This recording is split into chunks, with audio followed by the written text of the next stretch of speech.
So you're thinking about ditching the 9-to-5 grind, packing your bags and escaping to somewhere way less chaotic?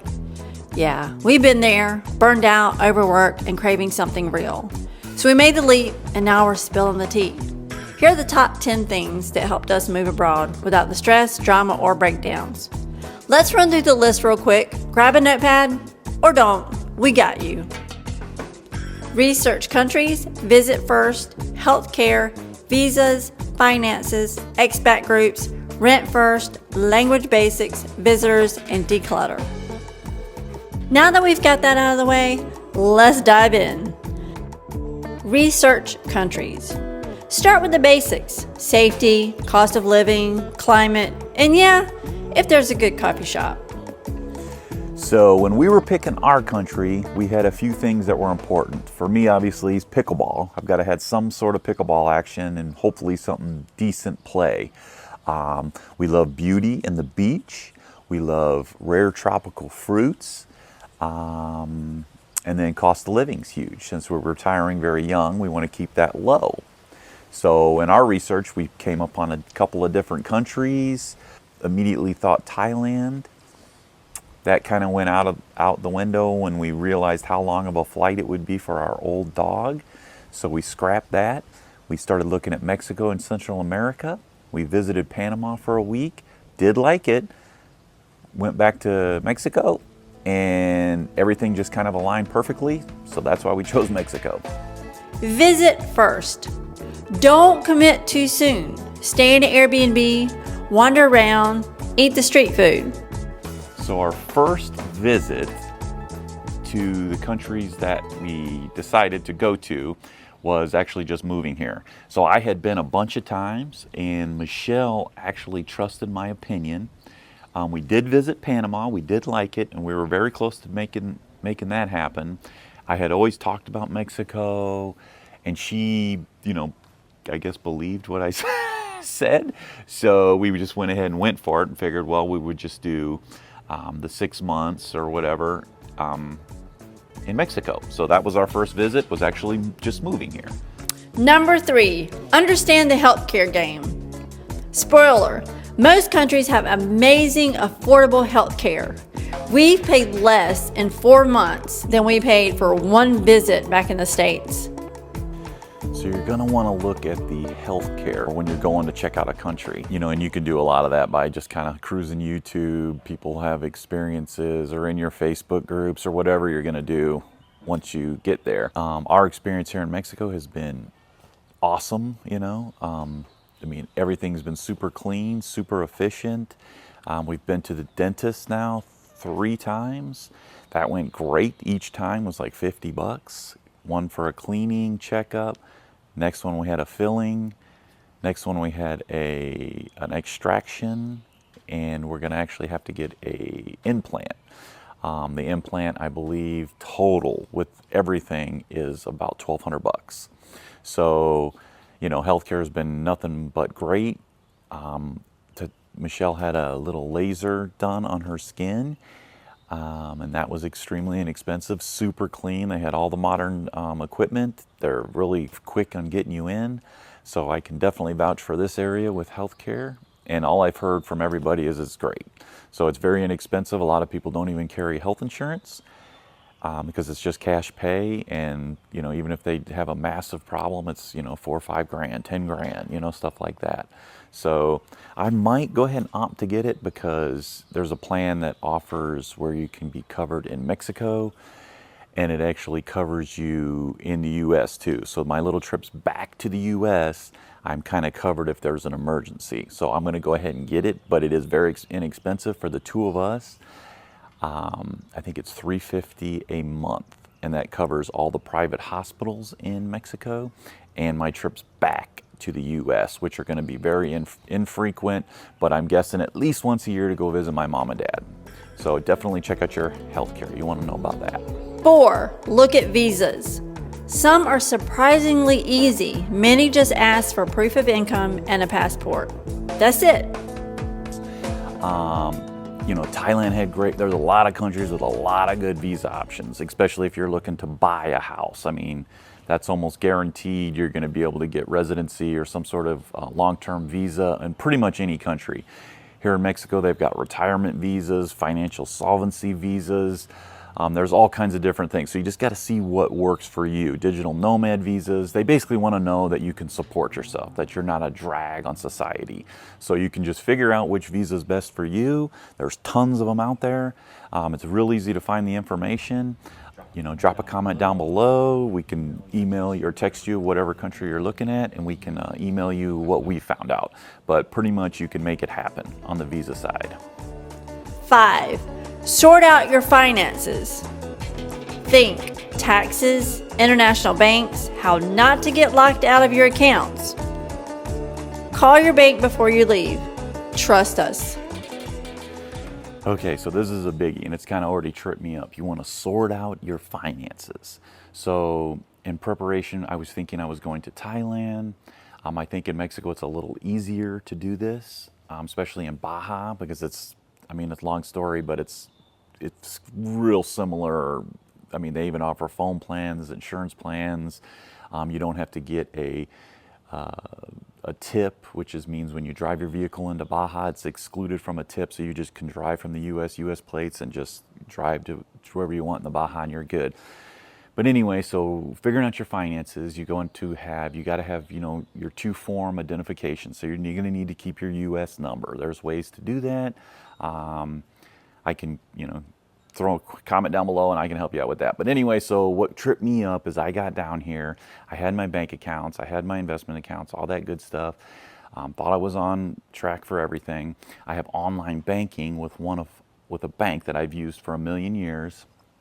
They use a system, an online paying system called Zelle. When I went to pay my first and last month's rent, the landlord here said, yeah, can you use Zelle instead of whatever I had? I forgot which ones I use, or PayPal or whatever. I said, yeah, sure. I see it's in my bank. I'll set it up. So I go to set up my Zelle, and it just errors out. So I'm like, oh, shit. So I try to call them. Anyway, long story short, because of that error out, they needed me to come into the local branch to fix my account so I would have online access to my banking. Of course, obviously, I can't go into a local branch because the closest ones are on the east coast of Florida or east coast of the United States and in Florida. So obviously, I'm not going to go fly there just for this. But anyway, so I have no access to my online banking now, so I can't really track anything. So I'm just hoping that everything works out okay. So far, so good. I've had a few months, and when I go visit my mom in July, I'll have to go in there and get all this squared away, and then of course close all my accounts, because I didn't like that at all, because I have really not had online banking access since I've been here, and so that's kind of a bit of a pain. But I've made it work, so it's good. But just be careful if you're going to set up any online systems. Do them while you're in the US in case anything like that happens. Try to keep it simple. So it's really crazy, so I need to kind of consolidate all my accounts, get everything squared away, keep it very simple. You can't get a bank account here in Mexico. I take that back. You can. There's options, but I just decided not to until I'm actually a resident. Once you're a resident, then you can get a normal bank account, which of course I will do, and I'll put my money there and make things real easy. So anyway, get your finances squared away. Keep it as simple as possible. You don't want any craziness like what I have to go through. Number 6, join Expat Groups. Facebook groups are gold. You'll learn where to buy oat milk, pay rent, avoid scams, all from people already there. So there is a ton of good expat groups. As we started this, we actually started kind of toying with the idea of doing this probably a year or two. This is our gym. Love this gym. But anyway, so we started exploring this. We found a ton of good expat groups. There's a bunch in Facebook. Obviously, that would be a good place to look, or Reddit. I think Facebook is almost probably better, except there's always going to be some jackass or multiple jackasses in every expat group that are extremely negative. I don't know exactly what their point is. A lot of them don't even live in the country that you're at, so take it with a grain of salt. There's going to be a lot of people that have a lot of good information, They'll steer you in the right direction. People just love to help. I love to help people. I'm sure you love to help people. Someone asks for your help, I'm glad to do it. Can't wait to do it. But some people, I guess, like to just, be rude or not help or say stupid things. So disregard them, stick to the ones that want to help, and you will find your resources. And they'll help you from everything, rentals, advice on where to eat, beaches. Anything you can possibly think of, you're going to get good advice, So I found, I go on the same guy every day, long story, but like I'll do, anytime a friend's in town, I do seal snorkeling. So I found a guy on the Expat Groups. He's orchestrated the trips, so I've went numerous times with him. I went on the Expat Group, found somebody that does paddleboard and kayaking trips, where we also snorkel with sea lions as well. So that's where I found them. And now on the Expat Group, I found another folks that do scuba diving trips. So now I'm gonna go scuba diving with them. Kite surfing school, just all the best stuff. So it's worked out really good. It's great for pickleball. It's great for anything. So definitely research your groups. It's definitely worth it. And disregard the haters, because they're going to be there. Number 7, rent before you buy. That cute condo by the beach, it might flood in rainy season. Rent first. Always rent first. So my advice when you're moving to a different country is rent before you buy. Hugely important. I thought I was kind of impulsive, but Michelle is even more so. So when we decided we were going to come to this country, La Paz, it looked great on paper. We saw the videos. The pictures looked gorgeous. We're like, man, this is awesome. So we know we're coming down. I'm looking on Airbnb. What my thought process was to rent something on Airbnb for like a week. Come down here, find a rental for 6 months, make sure we love it, maybe even a year, but 6 months for sure. And then look, while we're in the process of being here, figuring out we love it, then start looking for a house to buy. Michelle saw a house that she really liked and wanted me to fly down before we even came down and go buy that house. And I'm like, babe, it just listed. So long story short, this house, gorgeous on paper, and I'm sure it was gorgeous in person too, and it was everything that we could possibly want, even more than we could want.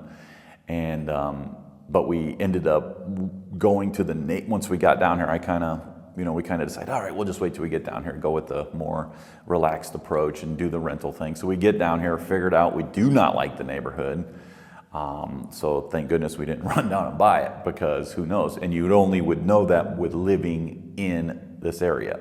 So the place we rented, same thing happened. We move in, we were here for 1 or 2 days, decided we loved the little neighborhood that we live in. Another house pops up for sale, and Michelle again tells me to run down there and buy it immediately. Thank goodness I didn't, because now, 2-3 weeks into it, we do love our neighborhood. It's a great place. It's awesome. But there's a few things that we would like better than even this neighborhood. So for us, we want to be closer to Malacan, which is it's a bike road and big, huge sidewalk that goes all the way down the water and all the way back up the water. It's somewhere between like 7 and 8 miles, and I spend daily amounts of time on that. And I'd like to be able to walk to that. I can walk to it here, but there's not sidewalks all the way down. So I don't want to walk with my dogs when there's no sidewalks, because I feel like it's dangerous. It would be okay for just me because I can get out of the way and I know that, but my dog, she's not extremely well behaved. She's always pulling me one direction or another. So I don't want her to get hurt. So I do not walk it. So I actually have to drive down my hill, even though I can see the water, and which I would like to avoid driving as much as possible. So if I live closer to the Malacan, I pretty much can live where I don't drive my car except to maybe go to the store. So, and I probably wouldn't even have to do that all that much. So for me, close to the Malacan, that's the way to go. Might not be huge for you, but just figure it out. But 6 months minimum is what I would do.